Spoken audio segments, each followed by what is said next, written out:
Pois bem, estamos voltando agora na parte da tarde, com muita alegria, depois dessa manhã que foi muito bem debatida. E a gente volta na parte da tarde, como a gente falou que iria falar da LDB. A LDB continua a facultar o repasse dos recursos públicos para a entidade conforme previsto na Constituição Federal, mas introduziu algumas alterações ao exigir controle sobre a aplicação dos recursos mediante a prestação de contas ao poder público dos recursos recebidos. Porque foi um Deus nos acuda, quando vai ter recurso agora tabelado, muitos prefeitos pensavam que poderiam fazer com recurso o que queriam. Por exemplo, aqui em Pedreiras, depois da Constituição de 88, continuaram pagando menos de um salário mínimo para um professor. Só se veio pagar um salário mínimo para um professor quando o sindicato da categoria, na época, no governo de meus filhos, entrou na justiça. Quem era presidente? Era Estete Sabarreto, minha irmã. Ela entra na justiça para que a Constituição seja respeitada, que já preconizava o plano de carreira e salário. Aí, então, o que você vai fazer? Vamos correr atrás, vamos brigar para aquilo que é necessário. Quero mostrar aqui para vocês a Constituição de 1988. O que é que ela vai dizer aqui no seu capítulo, no seu artigo 206? Aquilo que a gente falou lá atrás, pela manhã, mas que discute agora com vocês. O ensino será ministrado nos seguintes princípios. No artigo 206, seção Educação. Ela começa no 205 e diz assim: a educação, direito de todos e dever do Estado e da família, será promovida e incentivada com a colaboração da sociedade, visando ao pleno desenvolvimento da pessoa, seu preparo para o exercício da cidadania, sua qualificação para o trabalho. Vocês prestem bem atenção. Preste bem atenção o que diz o artigo na seção 1 da educação. Da educação, da cultura e do desporto, que é o capítulo 3, na página 223 da Constituição Federal, a Constituição Cidadã. Ela vai dizer, no seu artigo 205, a educação, direito de todos e dever do Estado e da família. Constitui, que é o Estado brasileiro, que ele está com o município, com o Estado, que aqui é o Maranhão, e com a União. Dever do Estado, é um dever do Estado. E da família. Será promovida e incentivada com a colaboração da sociedade. Além da família, aí inclui a sociedade. A família, é claro que faz parte da sociedade, mas também da sociedade.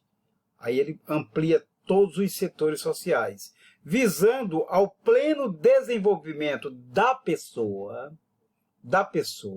seu preparo para o exercício da cidadania. Então, a pessoa na educação vai ser preparada para exercer a sua cidadania. Qualificação para o trabalho. E diz mais, o ensino no artigo 206 será ministrado com base nos seguintes princípios. Primeiro, igualdade de condições para o acesso e permanência na escola. Aí a gente pergunta bem aqui, igualdade de condições para o acesso e permanência na escola. Será se todo mundo tem igualdade e permanência na escola? Tem essas condições? Se não for cobrado, se não for brigado, se não for muito discutido, tem essa condição. Está lá do artigo 206, já no seu primeiro capítulo. No segundo, liberdade de aprender, ensinar, pesquisar, divulgar o pensamento, a arte e o saber.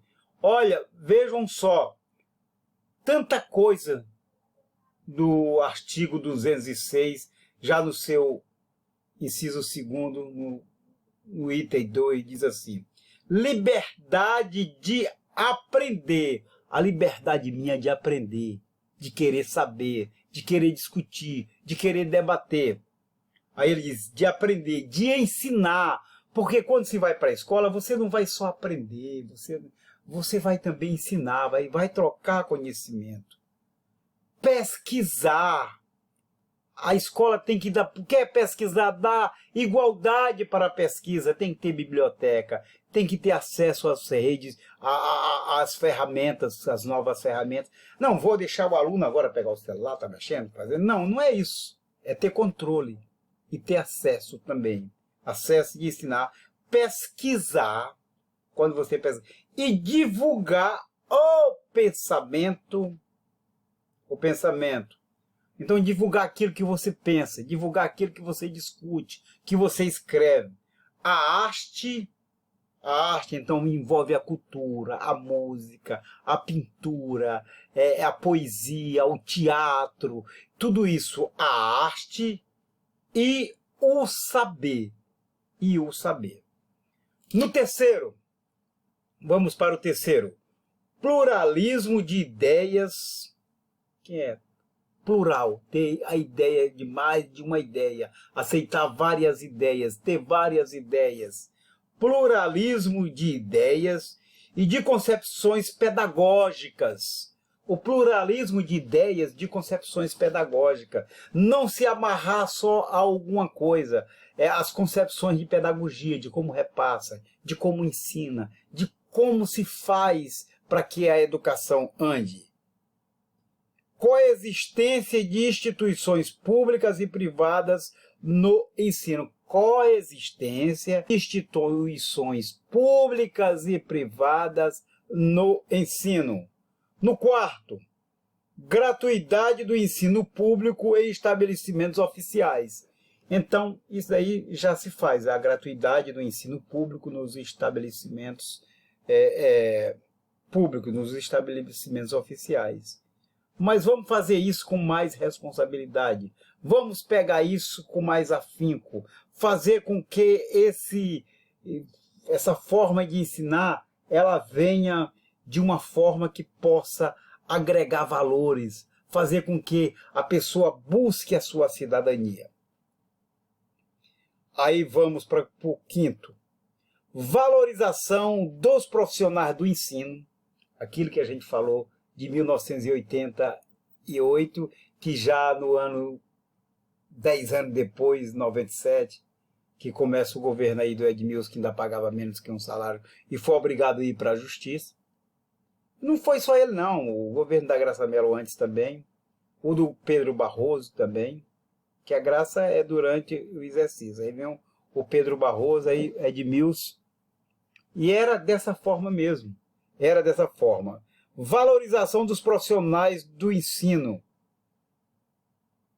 Então, os profissionais da educação em todos os setores. Garantidos na forma da lei. Planos de carreira para o magistério público. Plano de carreira para o magistério público. Com piso salarial profissional e ingresso exclusivamente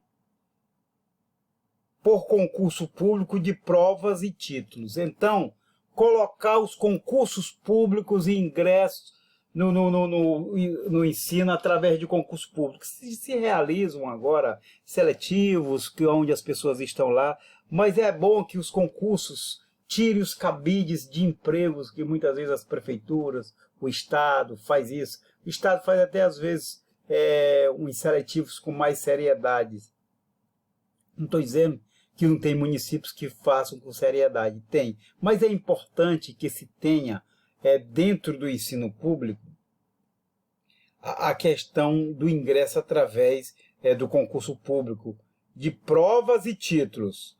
Sexto, gestão democrática do ensino público na forma da lei. Uma gestão democrática do ensino público na forma da lei. O que é uma gestão democrática? quando você reúne a sociedade, quando você reúne a família, quando você reúne os alunos, quando você reúne os professores, a diretoria, os profissionais da educação, aí é uma gestão democrática do ensino público na forma da lei, e que cumpra isso tudo na forma da lei, que os recursos que são oriundos para a educação sejam aplicados na forma da lei, que eles sejam respeitados na forma da lei. E o sétimo, garantia do padrão de qualidade, tá certo? Isso era o artigo 206, que eu disse que iria discutir amplamente com vocês, como estou discutindo, e é bom que se fique aí percebendo como a Constituição é importante. Aí ele vai dizer, no artigo 207, eu vou aproveitar e adiantar um pouquinho.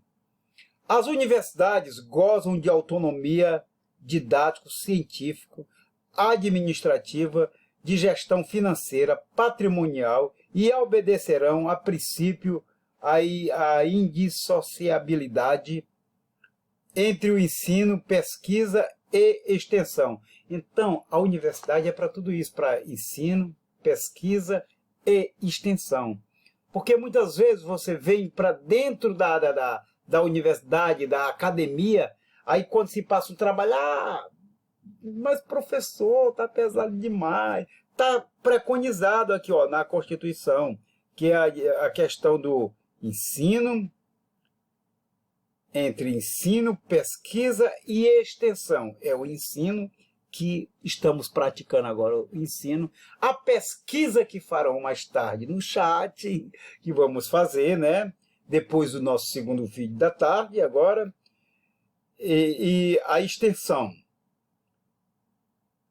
O disposto nesse artigo aplica-se às instituições de pesquisa científica e à tecnológica. Então, é isso que a gente queria falar sobre o artigo 206 aqui dentro dessa nossa primeiro vídeo da tarde, tá bom?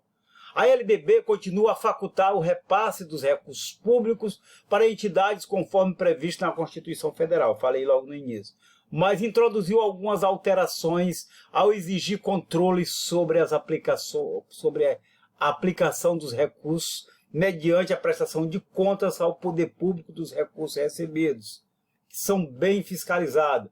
Ainda no capítulo dos recursos financeiros, a LDB, preocupada com a qualidade do ensino, fixou os entes federados e estabelecerão padrões mínimos para o ensino fundamental baseado no cálculo do custo do aluno. Fixou ainda que é responsabilidade da União efetuar os cálculos considerando-se as variações regionais e as diversas modalidades de ensino. Então, todo esse processo, modalidade de ensino. No que diz respeito à distribuição dos recursos públicos, a prioridade nacional para a aplicação dos mesmos será no ensino fundamental de acordo com o Plano Nacional de Educação de duração plurianual, tá certo? Plurianual. Veiculação dos recursos de impostos para a educação. A veiculação dos recursos de impostos para a educação, reserva de determinado percentual do valor arrecadado via impostos, é uma das medidas políticas mais importantes de disponibilização de meios para o cumprimento do vasto elenco de responsabilidade do poder público nessa área. Estamos quase encerrando o nosso primeiro vídeo, mas daqui a pouco a gente já volta com o segundo, para depois ir para o chat, bater esse papo e tudo, tá bom? Nesse sentido, a área de educação historicamente conviveu com um preceito constitucional com este teor. Pinto 2000, ele resume bem esse histórico ao escrever que a veiculação constitucional dos recursos financeiros para a educação iniciada em 1934, revogada pela ditadura do Estado Novo em 1937 e retomada pela Constituição de 1945 em seu artigo 169, aumenta para 20% o comprimento dos municípios. A gente continua falando daqui a pouco.